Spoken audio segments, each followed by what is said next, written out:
Okay, and we are live. Welcome, people. Welcome to the Sports Therapy Association podcast. It's December, and as hopefully you've seen in the advert, it is the month of fascia. I have to do my own special effects. So thanks for joining us. If you're joining us live, my name is Matt Phillips. I'm creator of RunChatLive.com, and this is the Sports Therapy Association podcast, recorded live every Tuesday at 8 o'clock via the Sports Therapy Association Facebook page and also on our YouTube channel.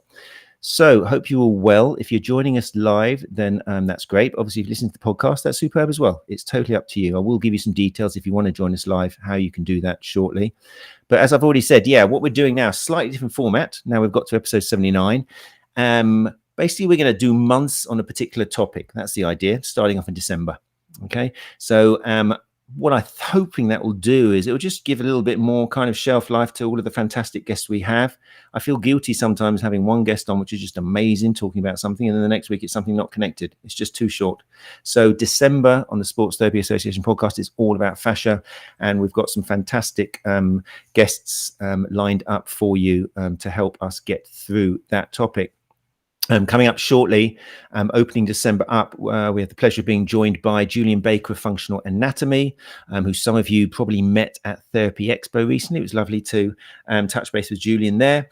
And also we're joined by Ana Barretxeguren, pronunciation is Basque, of Evolve Movement Education. So both of them are going to be taking us through introduction to fascia, and very much looking forward to that. But first of all, it reminded me at Therapy Expo, not everyone knows how to access a podcast and how to listen to us. So I just wanted to quickly run through how to join us. So one way is going to the Sports Therapy Association Facebook page. That's where we record these podcasts live on video. And there's great advantages, obviously, to watching the video and joining us if you can at 8 o'clock on Tuesday night, because you get to interact with the guests, ask them questions on the spot.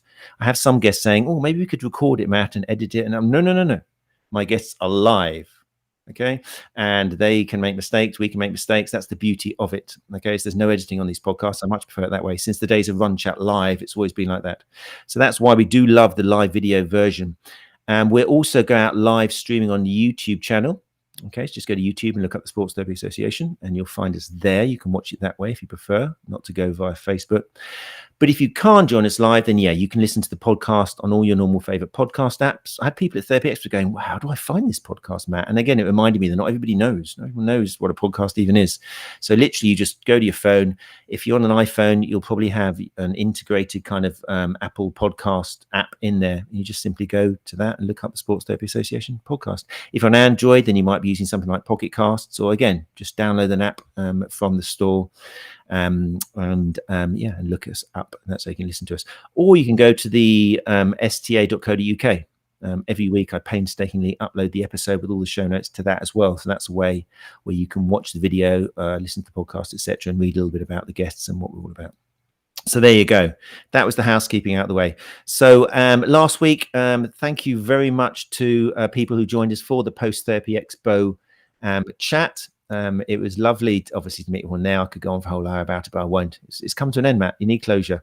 It was beautiful, though, and I really, really treasure the time I spent with people I've met after 79 weeks of mixing with you online. It was beautiful. Really, really made me happy, and I do miss it. It did get me down for a while. But anyway, thanks to Mike Grice, Director of Movement Therapy Education, and STA Regional Rep Catherine Reimer, and also STA member and sports massage therapist extraordinaire Stevie Barr, not Stevie Barrett, Stevie Barr. And thanks to those guys. And like I say, you can listen to that episode on podcasts or on YouTube if you fancy watching the video, or at the sta.co.uk. There we go. Breathe, Matt, breathe. So like I say, tonight, very excited. We're going to be starting a whole month of fascia, and we really, really are honored to be joined by two massive names in the world of fascia who are going to hopefully surprise us a little bit, confirm some stuff, educate us. I'm not setting the bar too high here, hopefully, but it's going to be great. So as always, if you want to comment, then you can put something into, if you're on YouTube or on a Facebook page, you can comment and it will come up. I'll give you a little example. Glenn Murphy just said, hello all. There you go. Evening all. When you do comment, your logo comes up. If you see that your logo doesn't come up, it's because you've joined via a group. And there should be a little link where you need to give permission to Facebook to use your logo. That's pretty much what it's about. But there we go. I've got a little message here. Janice Charters is saying, is it just me or does the live keep cutting out? Is that an issue? Let's see. Okay for me, says Gary. Catherine Reimer said it's okay with me. Okay, I'm sorry, Janice. It's you, not me. Oh, I managed to say that to someone for ages. It's you, Janice, not me. There you go. Right. So without further ado, then I am going to bring up our two fantastic guests. Let's get rid of that and bring up in no particular order: Julian Baker and Ana Barretxeguren. Hey guys. Hello. Good evening. Hello. Hello. Hi, Matt. Hi, Julian. Thank you so much for joining us and giving up your time. I'm very excited. Thanks for having us. It's great to be invited, and nice to see the work that you do and that Gary does. It's you work hard, great association. So well done. Kudos to you. Well, that's very kind. We had a fleeting moment of highs in Therapy Expo when you were up there, Julian. It was nice just to kind of I think there was a brushing of shoulders. There was that electricity, that piezoelectric electricity thing going on. It was great. And Anna, you're in my neck of the woods, aren't you? In fact, like I said, I could look out my window and probably shout to you. You're in Brighton, aren't you? I know. Yeah, I'm just around the corner. I know, it's crazy. Nice to see you. Yeah, thanks for joining us. Right then. So, fascia. How exciting! If there's any subject which draws controversy among soft tissue therapists over the last 20 years and continuing, it's probably fascia. So I'm really excited about this. People, like I say, I've told Julian and Anna, if you have questions, put them in there and they can stop me short, because I want you guys to have the opportunity tonight to ask away anything you've read. There's so much. We'll get into this. There's so much information out there contradicting itself. So many definites and black and whites. And as always, as we discover on here, it's normally not black and white. So ask away, people, if you're interested, and we will bring them up.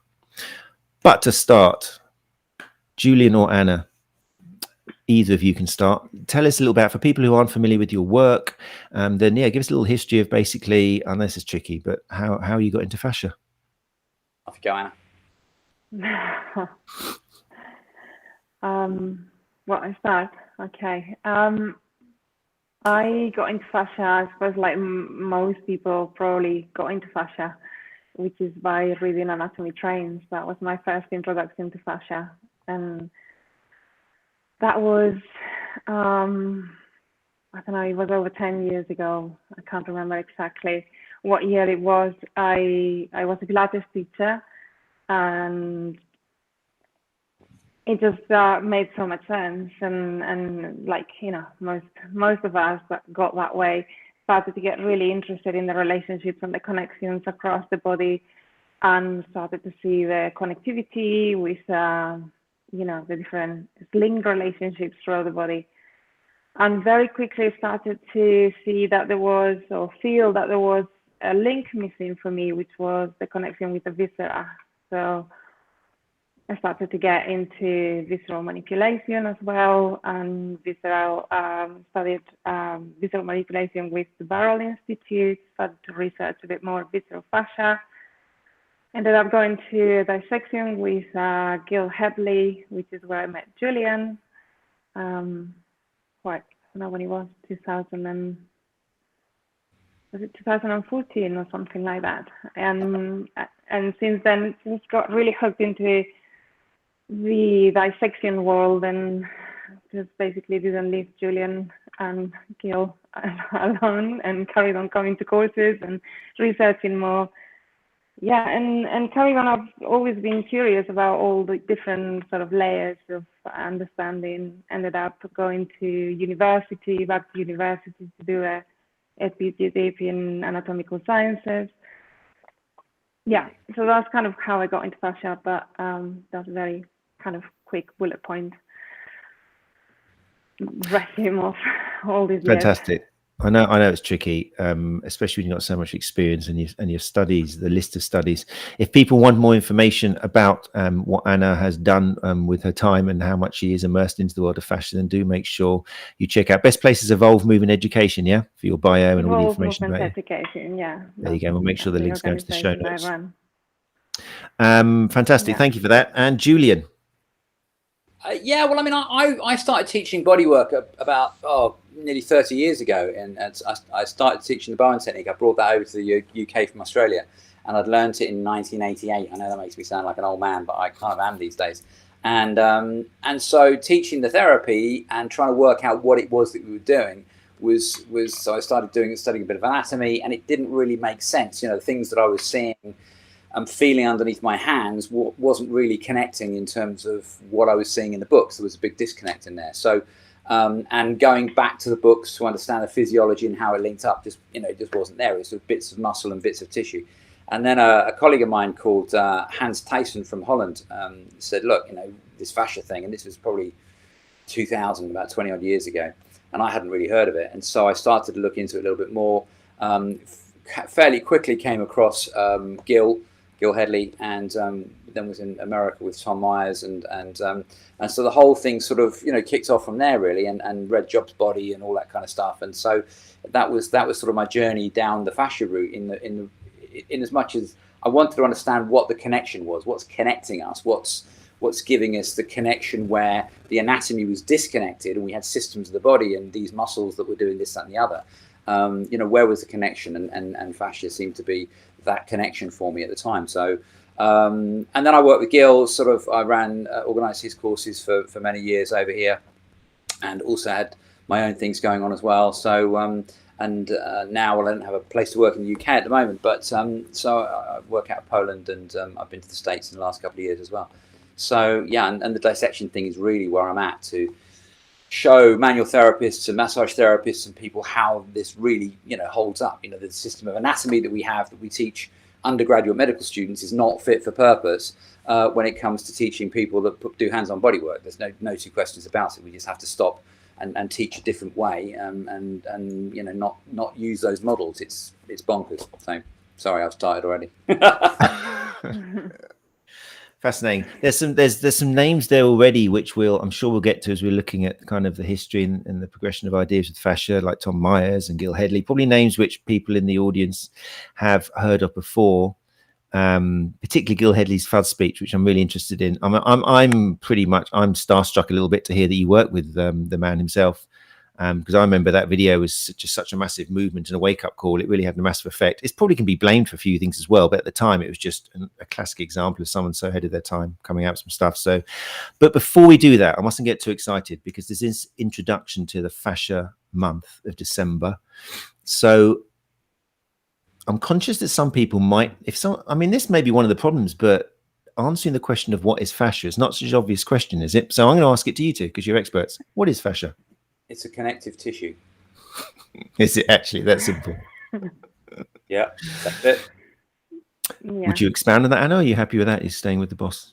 Well, it is connective tissue, and we've said many times, it's connective tissue, and yet not all connective tissue is fascia. It's just so, we could just go and tell the sort of recipe of the components of fascia. You could go down that way, or I think for me the interesting thing is that connectivity throughout the body, and that it all stems from the way that we can unravel ourselves in the embryo, and from this kind of central layer in a certain stage in the embryonic development, we start to kind of unpack all these envelopes and grow into this system. And so yeah, that will be the connective tissue, but within that there will be fascia. So what is it for people who are learning very kind of level 3 A&P? What does it connect? Because you learn typically ligaments and difference of ligaments and tendons. And before we get to that, Matt, if we go back to the sort of the what is fascia, I want to say it's a connective tissue, and it's sort of a bit tongue in cheek to say that, because it is. But if I give you a little bit more definition, it is part of the extracellular matrix. It's a collagenous tissue which is produced by a cell called the fibroblast. And it's produced in relation to demand that's placed upon its loading, and it's triggered by lots of things. Human growth factor is a big trigger for it, and the fibroblast produces the fiber that is going to become a collagen fiber. So a collagen fiber is a triple helix, and the fibroblast produces a single fiber of that triple helix, which then wraps itself around two other fibers, and it's hollow in the middle. So think of it like a spring, a triple helix. And so it's collagenous based. Collagen is the most common protein in the body. But the important thing to remember is that it's non-cellular predominantly, as all connective tissues are in its makeup. So that means it's not predominantly cellular, it's predominantly inert. And it's there as a scaffold. But there isn't a single thing that you can look at and go, right, that's fascia, and then exclude everything else. Because pretty much, if you think of the words epi, peri, endo, anything that starts epimesium, perimesium, endomesium, then anything that starts epi, peri, endo is going to be involving connective tissues. So its job is a scaffold, as a separator. That's the other thing. It's not just a connector, it's a separator. It's there to create space. It's there to allow fluid movement to be effective. It's there to support muscle. Muscle is very, very weak without its connective tissue. It just falls apart. The moment you take a scalpel to it, it just disappears. So the integrity of the structure comes from the connective tissue that surrounds it. So a little bit more detail. Definitely. Fantastic. Why? I'm under the I impression. Yeah, go on. That, Yeah, of course. Just because I think is really a brilliant description to get this idea of how active it is. Like Julian is saying, how it's in constant state of change. So there's a build-up of these collagen structures that then are going to be aligning and distributing their arrangement in relationship to the force that is applied to the tissue on, not just the mechanics, but maybe also the chemistry. But also I think that sometimes when we hear a lot about the collagen, we tend to forget also about the fluid environment that this collagen lives in. So I think that also very important to be aware of that extracellular fluid that is where, that is bathing this collagen, and also the quality of that collagen not being actually that elastic. It doesn't actually give that much, and it's more the structure itself, its ability to change the relationships in the way that the fibers are aligning themselves and are organizing themselves. I think that's also another kind of area that we need to keep in mind when we're thinking about fascia. I think now's a good time to, because there's a couple of things in the comments here that Matt talks about the fuzz speech, you mentioned it, and Brian says Gil's fuzz speech was about dead bodies. And I don't know if the people watching saw the picture that Matt used to publicize the event, but you saw a sort of a brown structure which was muscular, and then you saw this sort of fuzzy tissue. And the thing you have to remember about Gil's fuzz speech is that it was just at the end of a session. He kind of made it up, and he'd been looking at this sort of fuzzy stuff. Now that fuzzy stuff is dried out fascia. It's fascia with no fluid in it, and that comes about as a result of the embalming process that's used. And that is not what.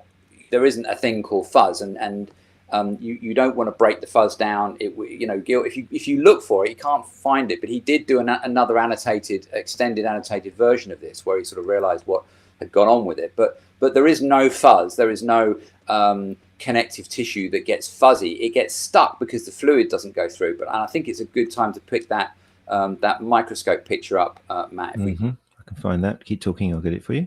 So as Anna said, it is a fluid structure. The extracellular matrix and the ground substances, because the fibroblast produces its own ground substance. It produces its own fluid, and so it's a fluid network that is having these collagen fibers floating in, responding to low pressure movement, and so on and so forth. And if you have a little look at that picture there, what you'll see is a bit of muscle surrounded by these multiple directions of connective tissue that we call fascia, that's been pulled apart. So if you remember that, if you've ever seen the Jean-Claude Guimberteau pictures that are strolling under the skin, this is tissue being destroyed. This isn't what it looks like. If you can see this as you can see it now, it's because I've pulled it apart under my microscope and effectively destroyed the relationship between the muscle fibers. The moment you see anything like that, it's what it looks like when it's being broken. And it's like any potential space. Once you close it up, you can't see the space. You can only see the space when you open it, and then it's no longer a space. And so those fibers that you see there don't look like that. What they're there is they're there to be held in space, to be given integrity, to be given structure. But the fuzz isn't a thing. It's not that's dried out tissue, and it doesn't look like that. But have a little look at the other picture that Matt had on his in his advertisement for that. So Anna and I are both on the same page that it's a fluid mechanism predominantly. I hope she's going to say hydraulic amplifiers in a minute. Is it? I mean, I can hear Matt Scarsbrook's heart beating from here, and I think it's Gil Headley's kind of that video, and I love the way that you were kind of there and know about it, and it was a kind of an end of a dissection kind of afternoon. It was like thinking on the spot, but that did spawn a whole kind of probably decade of different types of fascial manual therapy techniques, didn't it? And we had slightly non-plausible kind of ideas of putting your fingers on top and melting it down, the whole piezoelectric thing, and the kind of all these kind of pseudoscientific things, which kind of for a few people kind of put them whole off fascia. It was almost became black and white, didn't it? You're either 100% it did everything, and this is the reason all things can be solved by softening fascia, and then other people are saying fascia is nothing, it's inert, it doesn't do anything. So the Headley speech was a shame, wasn't it, in a way? I think it triggered a whole interest, and I think the bottom line is that, as with any fluid, it needs to be kept moving, and if it doesn't keep moving, it gets stuck, and you get stagnation. And as Alfred Pischinger wrote back in 1928, every disease mechanism has qualitative and quantitative changes in the extracellular matrix, and so if you don't move it, you don't get the fluids moving, and fluids within the human form are absolutely vital. That's why we move, and manual therapy is about keeping the fluids moving, and movement therapy is about keeping the fluids moving, and that's really what we're about. And fascia is the channels and the mechanisms, in order to be able to allow that fluid movement to take place. Yeah. Anna, just jump in, don't wait for. Wait to get a word in to cut him out. No, I mean Julian is saying it greatly. He's muted himself now. You can't see that. You can see the power you have over this man. I mean, again,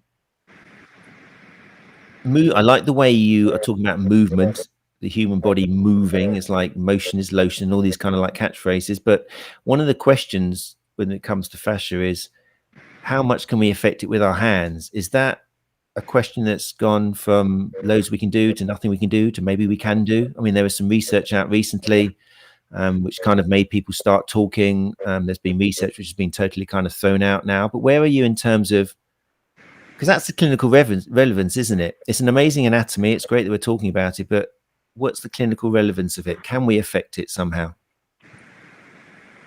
I'm going to say that we can affect it, with our hands, but perhaps the question is, what are we affecting, and how are we affecting it? We can, I don't know if we can tell a truth about what we're affecting. We can tell a story. We can make a belief around what is happening. The idea that we can change the collagen structure or the makeup of the connective tissue with our hands in a treatment table, I'm not sure that we can. I mean, I think that what's really mainly happening for me, in my understanding of it, is that we're creating an experience, we're creating a new proprioceptive environment, and a new sense of we're affecting the interoception, we're affecting the proprioceptive intelligence, if anything, and that actually, is what really is happening. And then the body can reorganize itself in a different way, and when the body begins to move, it starts to allow the fluid to travel to areas that before were dehydrated and were not moving. I think that's probably, I would say, where we are affecting it the most. There are ideas around also the changes on the isotropical quality of the tissue, how it is a fluid but is also a solid, so it's able to sort of change its state with an effect, with a mechanic effect, with a pressure, and with time. And maybe we are changing the fluid to a certain extent. We are maybe changing the quality of the fluid, but definitely for the fascia to change, for the actual collagen fibers to be broken down in their relationship or built up in a different organization, that would take months. And I believe that comes from movement and from repetitive movement in certain directions. I mean, it's not just I believe. There is research that shows that that's how it happens. Yeah. But I mean, Julian, doing Bowen, which is what you do, maybe you can expand more on that, your territory. I mean, I think you've got to look at, again, going back to the idea that the sheet-like tissues that you think about, as far as, you know, the sort of tissues, sheet-like tissues that you see around the leg. If you put that picture up, Matt, that the one of the fascia lata. I should just make a little warning here. I mean, these are pictures. Oh, yeah, they are dissection pictures. And, yeah. So make sure who else is in the room watching it. It's probably not. Yeah. So suitable. A word here for the donors. The donors who've given their bodies for us to be able to do this. So it's an amazing thing, and it's a wonderful thing that we do. You know, my dissection is about showing the stuff that we don't generally see. And what you're going to see is a picture of this sort of sheet-like tissue that we saw, the aponeurosis, the aponeurotic tissue that people think of when they think about fascia. Now, the whole point about this is that it's a container. It's holding things in place. It's very, very strong. It has the components of steel wire. It's stronger pound for pound than steel wire. So its job is to give you stability and load and force transmission. So if you think for a minute that you're going to do anything with your hands on this stuff, then think again. You're not. I mean, you know, I could give you a piece this big, and we could get two hemostats between, you know, two pairs of forceps, and you could lean your whole weight on a, you know, 2 or 3 square centimeters of that between the two of you, and the forceps will break before the fascia does. So, and we do it. You know, I mean, you know, Anna will back me up on this. It's just you ain't going to go anywhere with it. But you are going to apply pressure to what is a pressurized bag. In that pressurized bag is all this stuff. You know, fascia doesn't have a job without the other things to cooperate. It's part of a whole network and a whole other layer of tissues, and it's acting as a container, as a conduit. It's bringing nutrients in, it's taking nutrients out within the fluid. So, you know, it's not one thing. Can you release it? Well, you know, it's not a box of doves. What do you want to do with it? Right? Good quote. It's not a box of doves. You know, I mean, Julian Baker. Like, and also, you know, what are you touching? You're touching skin and you're touching fat. You're not touching fascia. So, you know, get over it. It's not a thing that you can touch. It's not a thing that you're gonna, you know, dig your fingers in. So, if you want to affect it, we need to get people mobile more by reducing their inflammation, their swelling, and so on and so forth, and getting them repaired, and then keeping them moving. You know, so all those motion elation tropes are kind of right. You know, if you stick around and you sit still, you end up being stiff, and it's because your collagen fibers are laid down more. That's just how it goes. Right, Julian. So I've got to interrupt you there, because that's going to be quite a bombshell, because I don't know how aware you are, in touch you are with what's being taught on most level 3, level 4 sports massage courses, but level 4, which is now you're allowed to work with injury.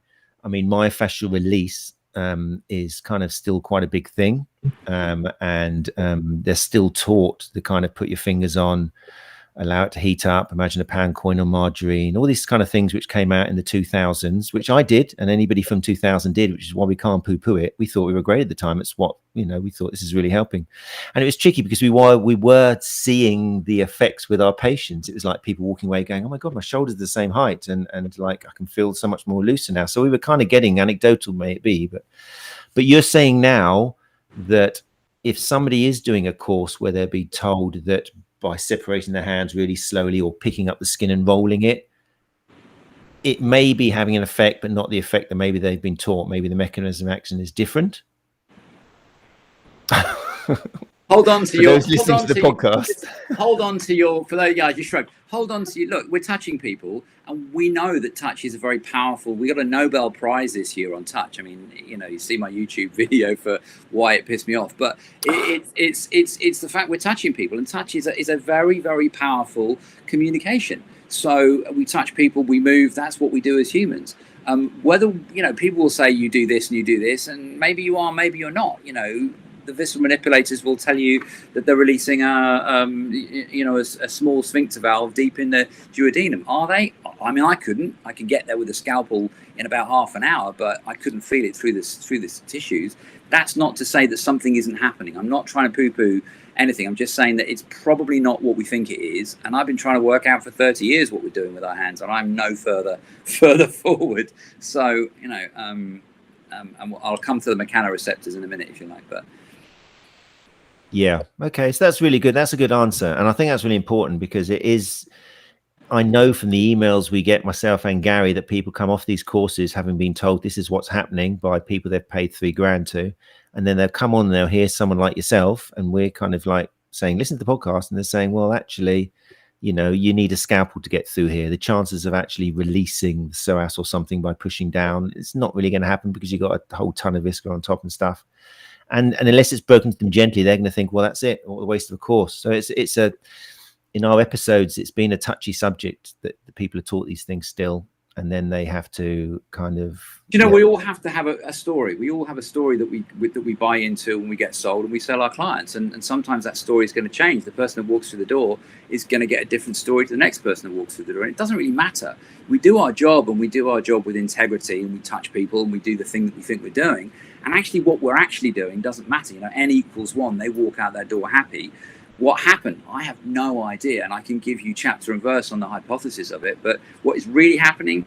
Well, we're probably too stupid to understand our own physiology. So, come back in 100 years' time, we might have got there. But something is going on. We touch somebody, they feel better. Job's done as far as I'm concerned. So, And do you think, and I will get to, sorry, Anna, I'm just firing away questions at you in the moment, but you're welcome to answer as well, obviously. Is it, one question is, how able are we through a technique to actually affect the fascia as opposed to just affecting the maybe 4 to 5 inches of skin on top, for example, on the body? Is there anything we can do to make us affect the fascia, or? Can I jump in for a moment? I know yes, definitely. For Julian, but I think I feel kind of real, kind of. How can we separate the skin from? We are one human being. Like, even if it's 5 inches, the whole nervous system is alive and awake, and regardless of whether there is a direct connection between one structure and the other, they both come from the same original cell. There is no separation. The only way that we can separate it is by doing dissection. So, the effect of one area is definitely going to be affecting everywhere else in the body, surely. Sorry, just a little rant there about. No, I agree. I totally get it. But in that case, courses, for example, that are sold saying you're affecting the fascia, how can that claim be made when really we know we're affecting the skin? We know the skin's just full of loads of receptors with direct kind of, sometimes the one neuron going all the way from the skin all the way to the thalamus. We know that physiology exists, whereas the fascia is particularly not 100% inert, but there's very limited nervous supply going back. There's tiny little sporadic muscle kind of cells within, which potentially might have a little bit of an effect. But it's just to clear up these ideas that, okay, what's wrong with you is it's a fascia issue. And that's always kind of a little bit tricky in this day and age to say that, because 1, how do we know it? And 2, how can we affect the fascia if it is a fascia issue? Does that make sense? So surely the fascia is going to be changing as well in the organization of the body, the way the body organizes itself, and then it meets forces within the environment is going to lead to a particular fascia makeup or another one. So by affecting the skin, we affect the nervous system, which then organizes the body in a different, let's say, in a different movement pattern. We can affect the movement pattern through changing the environment, changing the experience, and therefore the person moves, breathes in a different way. And as it meets forces, the build-up of collagen and the organization of the structure changes. Eventually, eventually over a period of and the thing you've also got to bear in mind with these connective tissues, is that this stuff's going to take a while to change. It doesn't happen quickly. You don't put your hands on somebody and something changes. In the space of an hour session, what actually happens is nothing. I mean, there's nothing. There's no more muscle. There's no less muscle. There's no more fascia. There's no less fascia. And Anna's saying that the story, I said the story doesn't matter. The story matters to your client. What you say to your client right now at that moment in time, N equals 1. Whether you are telling them you're releasing fascia and that's what they've come to you, whether you tell them you're mobilizing their joint, ultimately that's the relationship that you have with your client. You're touching them. What I'm saying is that I don't think that all these fascia things that are the buzzword are necessarily built on sound physiology or biological plausibility. That there's a lot of stuff that is ridiculous that I hear, and that's based upon an idea of somebody selling a principle. Anatomy trains is another one. So that's controversial. But that's interesting though, because I mean, you both studied with Tom in your time back in the day. Yeah. I'm not quite sure. With Tom. No, did you not? Did you meet him? Oh, it was Julian. No. Sorry. No. And I'm not sure. I know, like, for example, and excuse my pronunciation here, I don't think I've actually heard his name pronounced, but Robert Schleip, is that good enough? Schleip. He's kind of obviously gone back on some of the things he originally said, and he's kind of heavily kind of criticized in the good sense of evolved in the idea that you can distort fascia, and the Chowdhury kind of papers show all that. But like, I'm not sure how much Myers has changed, but how about this idea that yes, fascia is connected obviously around the body and it connects different kind of load management and stuff, but are we able with our hands to affect that? Can we touch one part of the body and therefore release, which is the word typically used, kind of another part, the whole sling ideas and that? Is that something which you both kind of work with, or is it something we need to evolve on and just get the body moving essentially? I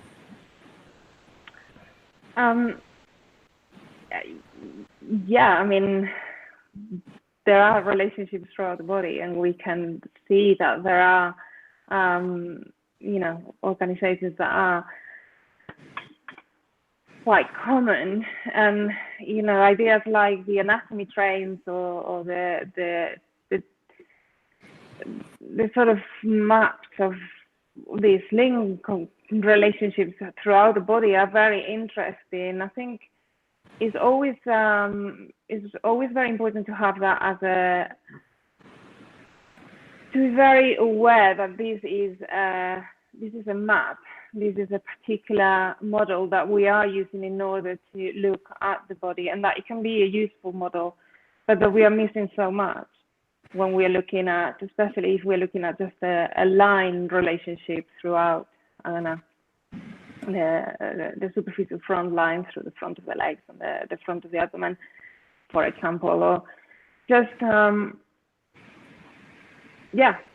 I mean, the viscera, for example, are so missed sometimes in this model.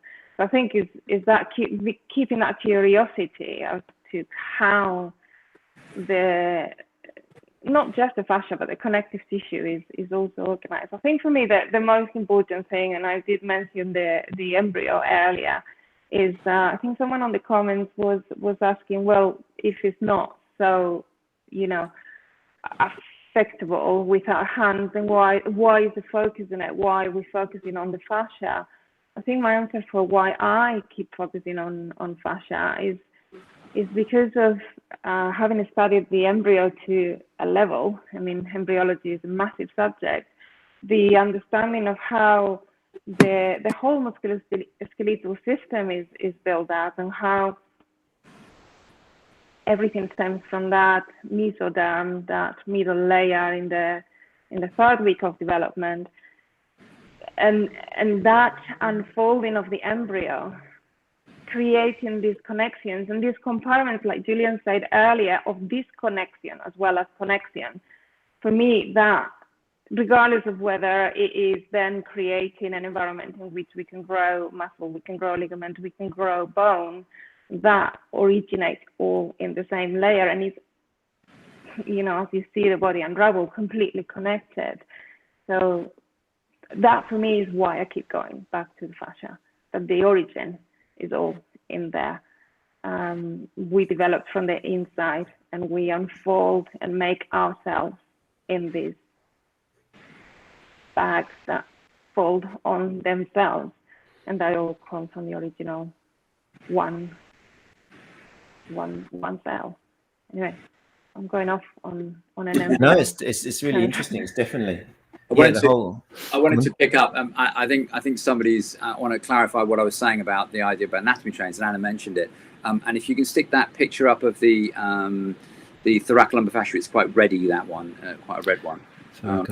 Now, you know, I wouldn't be doing what I'm doing today without, yeah, that's the one, without Tom Myers. And I think the man is a genius, and I think he's a legend in terms of this whole industry. And, you know, he's come from the Rolfing thing. Do I think it has no relevance? Not at all. I think Rolfing has a relevance as a manual therapy. I've been Rolf, you know, full sessions myself. But what I'm saying is that the anatomy trains is a model, it's an idea, it's a principle. They are imaginary lines of strain. They're not real lines of strain. And my problem has come when Tom has gone in to the lab with Todd Garcia and cut these lines out and laid them on a table and go, oh, look, we found that they are real after all. That they're not. You know, the head weighs 10 pounds, and the basic law of physics is going to tell us if you move your head around on top of a very mobile and very bendy and very fluid based and gravitational based structure, then you're going to change the way that it loads through the rest of the body and therefore has to find its stability some way. That's how it goes. But to then take those lines and pull them out. So I got accused of Tom, by his CEO, of not believing in anatomy trains. I said, well, belief isn't what I'm interested in. I'm interested in evidence. And that's where I go from there. Is Rolfing relevant? Of course it's relevant. But is it in myofascial release? Well, I don't really know what that means. Is it creating separation in order to allow more fluid to move through? Yes, but, you know, so is everything else. And that's what I'm trying to get at, is I'm trying to get away from these terms which actually don't really mean anything, for us to work out a little bit more about what we do and promote the idea that we need touch-based therapy at the core of our delivery. We don't have any touch-based therapy in any Western system of healthcare delivery, which is bonkers, and we know what it does. But I just think we have to stop talking in words that are just a bit unscientific and a bit physiologically and biologically implausible, and start to, you know, knuckle down and say what is it and what isn't it. And I think the whole fascia thing has gone a little bit too far, but that's, you know, that's my view. Yeah, I think Tom Myers, I mean, I remember reading some of his more recent stuff, and he had the kind of label father of fascia, didn't he? And he's kind of come back and said he even criticized, like, fascist is way overdone for him. People have kind of taken his original ideas, which were revolutionary at the time, and just made this whole marketing thing out of it. And he's kind of said out loud that people just go over the top, and it's kind of got him down a little bit.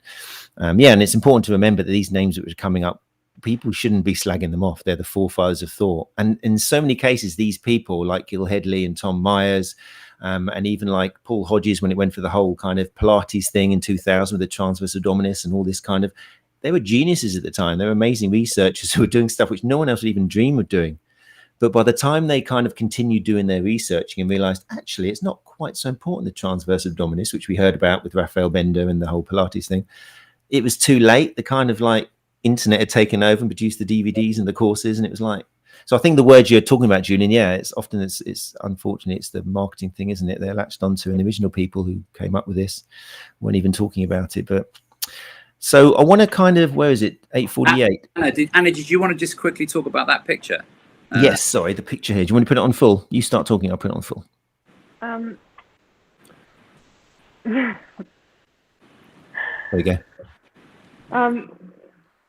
Well, I wasn't kind of thinking I was going to talk about that picture, but I can talk about that picture. Yeah, I think is incredible, and I love the pathways that are created there. You know, the sort of cross relationships across the thoracolumbar fascia and around the area of the sacrum. Did you have any ideas of what I would like to talk about. I think for a lot of people, it looks like we're eating something which might be served up at Sunday. But so give us a chat about what it is and what we're actually looking at in terms of. So we're looking at the thoracolumbar fascia, and we're looking at that left-hand side of the picture where it's a little bit more silvery is the thoracolumbar fascia as it's sort of reaching over the sacrum, so it's coming down over the sacrum, and that crisscross is beautiful over the sacrum, kind of directing itself towards the glutes. And then what I think is happening at the right-hand side is that the top part, so the spine is obviously that middle horizontal line running through the center, and the latissimus dorsi has been reflected from the spinous bridge. And what we see is a deeper layer beneath, in which we've got that other middle layer of the thoracolumbar fascia with the beginning of the fibers of erector spinae. Is that what that is? Yeah. Julian?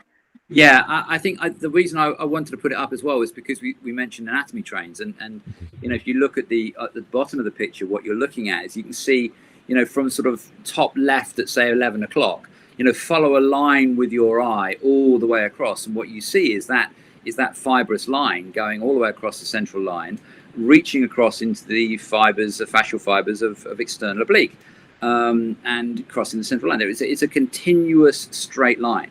Now, if you slightly change and you look, say, to 10 o'clock, and now you follow a line, what you see is that line goes underneath those fibers of the thoracolumbar fascia into another direction that you can't see of external oblique.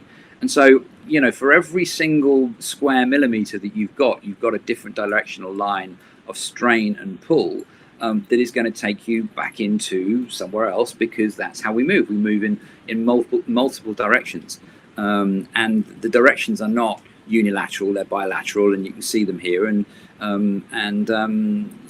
those fibers that you're seeing there will continue across into the next layer underneath the glute there. If you put the other picture up there, Matt, for a second, then you can see if Matt puts his next picture up, you can see that. What are we looking at? So essentially here, what you're looking at is a similar sort of picture, but those fibers of the thoracolumbar fascia, it's been a bit more trimmed, are continuing across the edge of the sacrum here, and becoming the sort of posterior fibers of the glute med.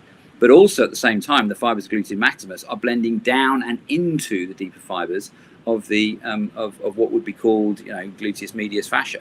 So the separation is arbitrary in relation to how sharp your knife is and what you want to demonstrate and reflect. But it's cut away and it's then shown as something which exists by itself, and it really doesn't. So it's beautiful. It's amazing to study anatomy and seeing how intricate and these pathways are. What are some of the clinical take-homes of understanding the anatomy and fascia? What are the implications of being able to see? Obviously, it's useful to go on these courses and dissection courses to see it and understand it, appreciate it.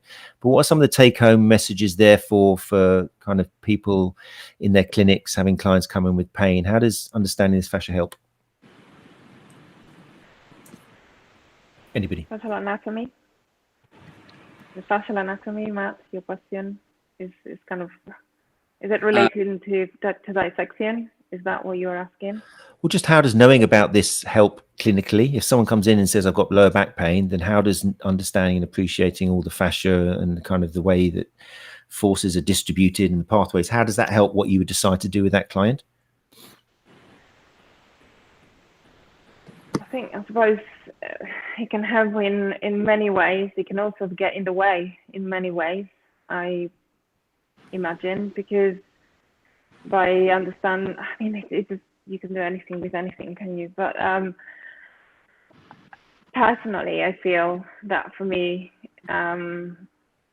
it does get in the way when I kind of come with the preconception that what I have seen, especially in the books, what I have seen in even in dissection, which is much more, is what I'm seeing when someone walks in the room. I think that's totally never ever the case, because as we have seen in dissection, when we work with different forms, that yes, there is a usual pattern that usually you will have, I mean, rectus abdominis is inside the sheath that is connected and created by the layers of the different abdominal muscles. But then you go and sometimes someone doesn't even have any muscle fibers in transversus abdominis. So or they might have that on one side and not on the other. So that anatomy is so varied. I think it is, so I suppose I'm not answering your question because I'm kind of almost going the other way, that yes, it is very useful, but I think that probably the most useful thing is to understand that these are, again, maps or models that we can use to try to get an understanding, and then we need to kind of take them away to see the person that walks in. Yeah. I think what I'd say in relation to that, in your previous question, Matt, and I agree with Anna, that that actually when somebody presents to you, what you're seeing is the end of their journey, the end of a process. When they're presenting with an injury, that injury isn't an injury because they got kicked in the leg or they twisted their ankle, but it's a culmination of a whole bunch of other things going on. They may have done that same thing yesterday and not had that injury. And so we're seeing that the position of somebody's head is going to affect the way their back is loading. The position of somebody's shoulders is going to affect the way they're breathing or even feeling, and how they're presenting. So that once you understand that physiologically, anatomically, and biologically, that there are structural loading connections around the body, then you can start to see pain as a red herring, and almost the presenting injury as a red herring. And the moment you start to treat that localized area, you're probably not going to the root of where it is, irrespective of how acute or anything else it is. That you may or may not be changing fascia. It doesn't matter. Ultimately, you've got to look at this structure as a unit. There's a whole story involved that you will never understand the full element of it, because it goes back however many years the person's been alive. But that by understanding that the laws of physics are, you move that, something else is going to have to take its load and strain. Understand that, and that's really what your application is. And it's the connective tissues that create that relationship. It's like the yogurt pots and string as a kid. Muscle is localized. It's not a connective tissue, and connective tissue is going to transmit forces that are going to allow behaviors to change over a period of time. Understand those behaviors and you're halfway there. And I've been put my hands on people for 30 years, so very rarely do I see pain that is really the pain that's localized. Very interesting. And if people are, because we're drawing close to the bewitching hour now, or bewitching hour 9 o'clock, if people are interested in improving their understanding of the whole anatomy and what's underneath the skin, then what you both are there live dissection classes going on now? Is it online, or with COVID raising its head again, or what's the deal? Well, I did have a course planned for February in the States. I'm not sure that's happening now. So hopefully we're going to be in Poland next year. But I've got a whole series of webinars that I built during lockdown that are available on functionalanatomy.com. So you look at that. I put out a weekly YouTube video as well, just where I annoy people. And I've got something look at those, which I call the Transformational Anatomy program, which I'm just about to relaunch in January. That's a 6-week sort of 16-hour program, goes into loads of dissections. We talk about mechanotransduction and all that kind of stuff. So and there's a few free pain webinars and stuff that I've got on my website. So head on over to functionalanatomy.com. And there will be live, live dissections, but there will be dissections, in-person dissections coming up, and hopefully in 2022. It's just everything's a little uncertain at the moment. So of course, yeah, it's going back to tough times again, isn't it? But and as far as the movement goes, Anna, what have you got working at the moment for people interested in learning more about movement and helping people? We have. I mean, my approach is different to Julian's, because obviously movement based, but I run fascial anatomy courses that incorporate movement and self-release techniques to kind of create an environment where there's an opportunity to embody what it is that we are learning through the presentations and the fascial anatomy.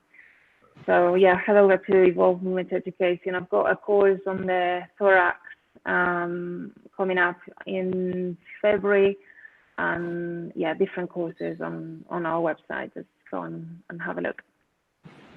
Fantastic. So at the moment, it's again going back to kind of online. Did you have any face-to-face plans?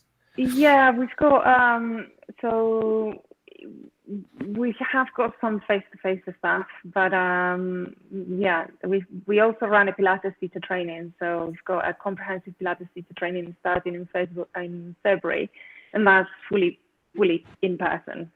There isn't any online-based stuff on that, for obvious reasons, because we have to use the equipment and stuff. But fascia-wise, at the moment, most of it is online. Most of what we've got is online.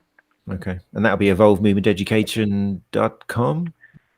Yes, evolvemovementeducation.com. Brilliant. Yeah. Right, well, we'll make sure those notes go into. Right, well, whilst we've been talking away, and it's been lovely chatting to you, there's been kind of all sorts of backwards and forwards going in the comment section. That happens sometimes. This is why joining us live can be entertaining. You can either listen to the show, guys, or you can have a little kind of discussion yourselves in the background. As I've been listening to you, I've been kind of looking over there and thinking, oh gosh, I don't know if they're listening. I've been keeping an eye kind of by Brian and who is it? Brian and Matt, and have been having a little ding dong down there. I love that. I love this kind of stuff. I love that. This is good. It's all communication. It's great. And you know, trying to work out what we do, and disagreement is and discussion and debate is just, it's the business, you know, and we just got to go strip it back and go, well, we're not sure, let's work it out. So, you know, and with that, we're not sure, let's work it out. That's, I think, what puts us all onto the same page. That's what always happens, isn't it? I mean, from what I've gathered from you guys, is it's all about the person in front of you, understanding all the different parts of the jigsaw, and fascia obviously is one of those parts of the jigsaw, and it shows well how loads distribute around the body and stuff. So no, it's been very, very. At the end of the day, imagine that you are 85 and you're living in your own. I could do that quite easily. Your cat. And all that's really what we're trying to aim for. We're trying to make sure that we keep ourselves moving enough so that we are in that place at 85 years of age where we can get to the toilet in time, and our functional needs are going to change as we get older. Just, you know, we've got to keep it going. We've got to keep it moving. And that's what we're involved in, is giving the mechanism by which to help people doing, whether it's movement or manual therapy or both. You know, it's the same thing. You know, we're singing off the same page. We're just arguing about the words and the lyrics. I think that's very wise. That's so often the case. Yeah, that's great. That's 2 now. Are we releasing doves and boxes, and we're just arguing about the words and the lyrics? Beautiful. Well, the lyrics are the words, but we're asking about the lyrics and the tune. But we're singing the same page. Yeah, no, it's nice. If you haven't copyrighted them, I'm getting them. Yeah, you can. Beautiful. But Gil's original one, I want to leave you this one, is hold on to your practice dearly and hold on to your theory lightly. That's nice. That's brilliant. So very nice. Yeah. I like that a lot. You're gonna have to send me those so I can put these in the bottom of the show notes. Right, time has beaten us now. It's 9:02 already. That went very quickly, that hour. People in here are showing their appreciation. Jamie Gargett here. Thanks for joining us, Jamie. Is saying thanks tonight. Best one yet for me. Well, there you go, Jamie. That's lovely to know. It's not a clear area. It's not black and white at all, as I warned you at the beginning. There's been twos and fros throughout the last kind of 30 years, probably, since the whole model was originally in the 90s, I think, wasn't it? The idea of the fascia model was kind of released. But yeah, thanks for joining us, people. If you are listening to the podcast, then and you have enjoyed it, then do please leave a rating. I know it feels unnecessary and you've probably got other things more important to do, but it makes all the difference. No one gets any money for the podcast. It's all about just spreading the information and reaching people. So putting your 5 stars there and a little comment makes all the difference, because it helps us reach more people on Google. So please do that, particularly on Apple.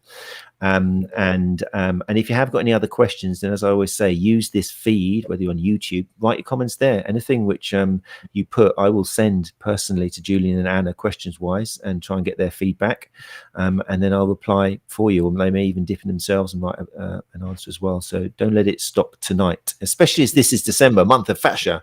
It all continues. Indeed, next week we will continue. We're going to have Walt Fritz and Tanya Velasquez, who are going to be joining us from the States, again talking about fascia. The same names are going to come up, obviously, because it's a topic that's stretched all the way from the 90s. So that's going to be very interesting. And then the week after, on the 21st, is going to be a chance for you guys to actually come on screen and talk about it live. There's been a lot of vocalizing and kind of almost keyboard warrior going on in the comments section. So I want some of you to actually come up and come on screen. It hasn't got to be for the whole show, but I'd like to get kind of 3 people maybe swapping over to talk about Yeah, so make some notes about tonight, what you've picked up. We'll even turn it, I think, Gary, into a recognised CPD session. It'll be a full hour of CPD if you come up and participate, because this is the best CPD ever, isn't it? Listening and then dissecting, criticising and going through it. So, dissecting, I shouldn't have said that. It was a bit of a pun. But anyway, Julian, Anna, thank you so much. I will keep you informed, and like I say, I'll send you any comments and questions, because it could keep coming out throughout the month now, as it's Fascia month. Appreciate your time. I'm going to say goodbye to these people now, but you hang around, don't disappear, don't click anything, otherwise you disappear forever. And I want to say thank you in private once we've kind of left these people. So people are asking here for links to the fuzz speech. Again, in the show notes on Podbean and also sta.co.uk, I make sure all of these things are listed. So we will put it all in, and anything else as well. Yeah, but like Gary says, just Google the fuzz, it's there. But more importantly than the fuzz speech, look for the follow-up, because people forget about that. This is the confirmation bias working the other way. Everyone likes to slag off the fuzz speech, but they forget about the fact that you did a follow-up. Okay, so the follow-up is more important, really, and you got to look at the context. So I'm very protective of Gil when I watch the follow-up and I learned the circumstances of that speech. So you got to watch people, watch out for that pendulum going too far the other way. I'm always saying it. I'll make sure that goes into the show notes as well. Anyway, take care, people. We'll be back on Tuesday, 8 o'clock, same time, UK time, with Walt Fritz and Tanya Velasquez. So join us then. Take care of each other. And just give us that Jill quote again, Julian, to take us out. The one about hold on to your practice. Hold on to your practice dearly and your theory lightly. So there you go. Beautiful. Good luck, people.